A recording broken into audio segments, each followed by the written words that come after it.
تاریخ میں کچھ کہانیاں ایسی ہوتی ہیں جو صرف واقعات کا مجموعہ نہیں ہوتی بلکہ وہ وقت کے دھارے کا رخ موڑ دیتی ہیں۔ آج ہم ایک ایسی ہی کہانی بیان کرنے جا رہے ہیں۔ یہ کہانی ایک سرگوشی سے شروع ہوئی، ایک غار کی گہری خاموشی میں، اور صرف 900 سال کے اندر 3 براعظموں پر گونجنے والی ایک عظیم تہذیب بن گئی۔ تو سب سے بڑا سوال یہی ہے کہ آخر یہ ہوا کیسے ایک تنہا آواز ایک ایسی عالمی طاقت کی بنیاد بن گئی جس نے پرانی سلطنتوں کو جھکا دیا اور دنیا کا نقشہ ہی بدل کر رکھ دیا۔ آئیے اس ناقابل یقین سفر کو شروع سے دیکھتے ہیں اور اس کے رازوں سے پردہ اٹھاتے ہیں۔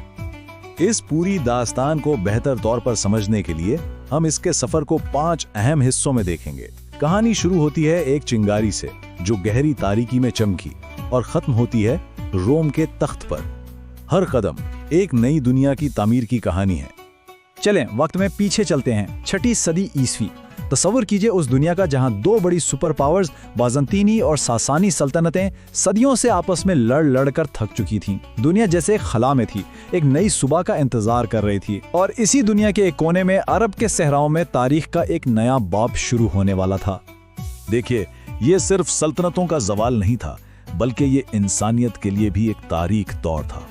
خاص طور پر مکہ، جو ایک مقدس شہر سمجھا جاتا تھا، وہ قبائلی جھگڑوں، بدلے کی آگ اور جہالت کے اندھیروں میں ڈوبا ہوا تھا۔ یہ ایک ایسی دنیا تھی جہاں قانون صرف طاقتور کا چلتا تھا اور جہاں بیٹی کی پیدائش کو ایک شرمندگی سمجھ کر اسے زندہ دفن کر دیا جاتا تھا۔ لیکن اسی گہری تاریکی میں امید کی ایک کرن چمکی۔ یہ عام الفیل یعنی ہاتھیوں کا سال تھا۔ جب ایک بہت بڑی فوج کعبہ کو گرانے کے ارادے سے آئی تو ایک معجزہ ہوا اور وہ فوج تباہ ہو گئی۔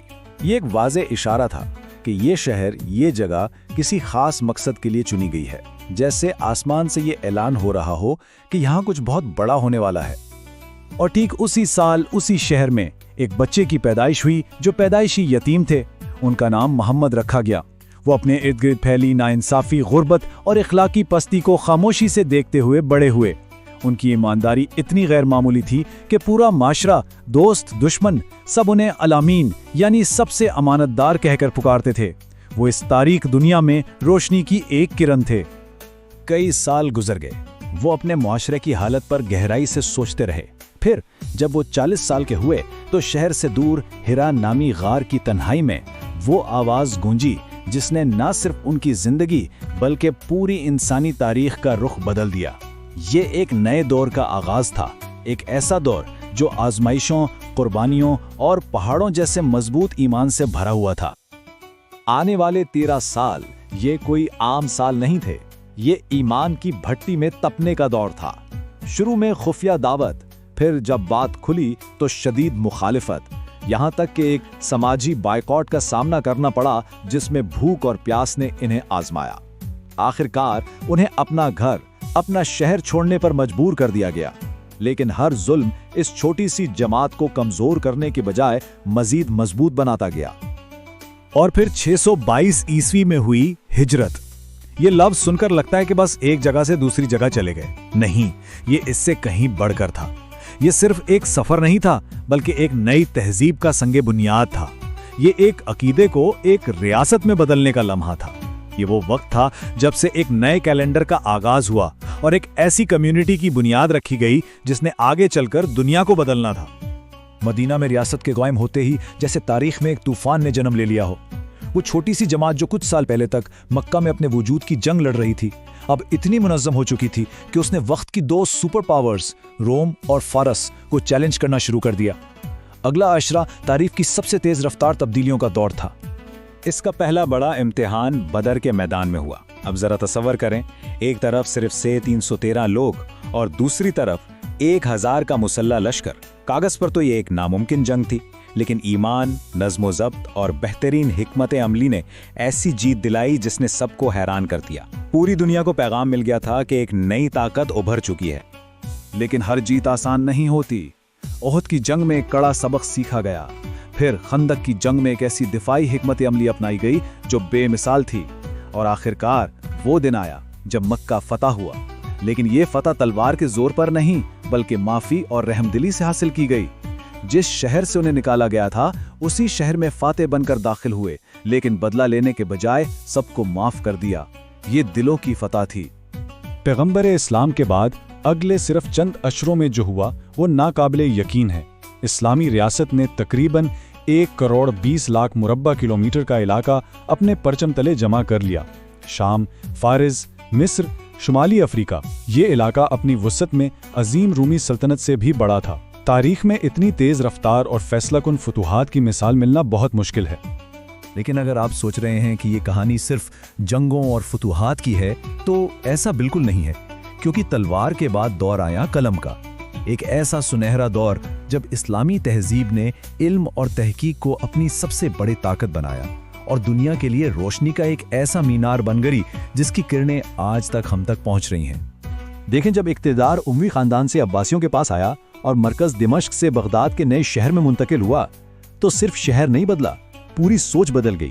اب سلطنت کی بنیادیں تلوار پر نہیں بلکہ علم، فلسفے، سائنس اور آرٹ پر رکھی جا رہی تھیں۔ یہ ایک نئی تہذیبی چھلانگ تھی۔ بغداد کا بیت الحکمت یعنی دانائی کا گھر، یہ کوئی عام لائبریری نہیں تھی، یہ اس وقت کا گوگل، ناسا اور دنیا کی بہترین یونیورسٹی سب کچھ ایک جگہ پر تھا۔ یہاں دنیا بھر سے کتابیں لاتر ترجمہ کیا گیا، یہیں پر صفر اور الجبرا کے تصورات نے جنم لیا، یہیں طب کی وہ کتاب لکھی گئی جو 600 سال تک یورپ میں پڑھائی جاتی رہی، اور یہیں زمین کا قطر حیرت انگیز درستی سے ناپا گیا۔ اور پھر 1258 میں وہ خواب ٹوٹ گیا۔ منگولوں نے بغداد پر حملہ کیا اور اسے تہس نہس کر دیا۔ کہا جاتا ہے کہ بیت الحکمت کی اتنی کتابیں دریائے دجلہ میں پھینکی گئیں کہ اس کا پانی سیاہ ہو گیا۔ یہ ایک عظیم علمی مرکز کا بہت ہی المناک انجام تھا، لیکن شہر تباہ ہو سکتے ہیں، خیالات نہیں۔ علم کی یہ شمع بجھی نہیں، بلکہ اب ایک نئی طاقت کے ہاتھ میں جانے والی تھی۔ تو جب بغداد کی راکھ ٹھنڈی ہو رہی تھی، اناطولیہ کے میدانوں سے ایک نئی طاقت انگڑائی لے رہی تھی۔ یہ ترک عثمانی تھی، اور ان کی نظریں کسی عام شہر پر نہیں بلکہ سیدھا روم کے تخت پر تھیں، یعنی دنیا کی سب سے بڑی سلطنت کی وراثت پر۔ ان کے دلوں میں ایک صدیوں پرانی پیشین گوئی کی آگ جل رہی تھی، قسطنطنیہ کی فتح کی۔ یہ صرف ایک شہر نہیں تھا، یہ ایک 1000 سال پرانی بیزنٹین سلطنت کا دل تھا، مشرقی عیسائیت کا سب سے مضبوط قلعہ۔ اس کو فتح کرنا صرف ایک جنگ جیتنا نہیں بلکہ تقدیر کو پورا کرنے جیسا تھا۔ اور ان کا عروج بھی کمال کا تھا۔ عثمان غازی کی ایک چھوٹی سی ریاست سے یہ سفر شروع ہوا اور پھر 1453 میں ایک 21 سالہ نوجوان سلطان محمد نے وہ کر دکھایا جو ناممکن سمجھا جاتا تھا۔ اس نے قسطنطنیہ کی ناقابل تسخیر دیواروں کو گرا دیا۔ اس کے بعد سلطان سلیم نے خلافت کو متحد کیا اور پھر سلیمان علی شان کے دور میں عثمانی فوجیں ویانا کے دروازوں پر دستک دے رہی تھیں۔ یہ اسلامی تاریخ کا عروج تھا۔ تو غار ہرا کی خاموشی سے لے کر روم کے تخت تک پہنچنے کا یہ 900 سالہ سفر جس نے دنیا کا نقشہ اور تہذیب کا رخ ہی بدل دیا، یہ ہمیں ایک بہت بڑے اور گہرے سوال کے سامنے لا کھڑا کرتا ہے۔ آخر اس ناقابل یقین تبدیلی کے پیچھے اصل طاقت کیا تھی؟ کیا یہ صرف تاریخ کا ایک اتفاق تھا یا اس کے پیچھے کوئی گہرا مقصد چھپا ہوا تھا؟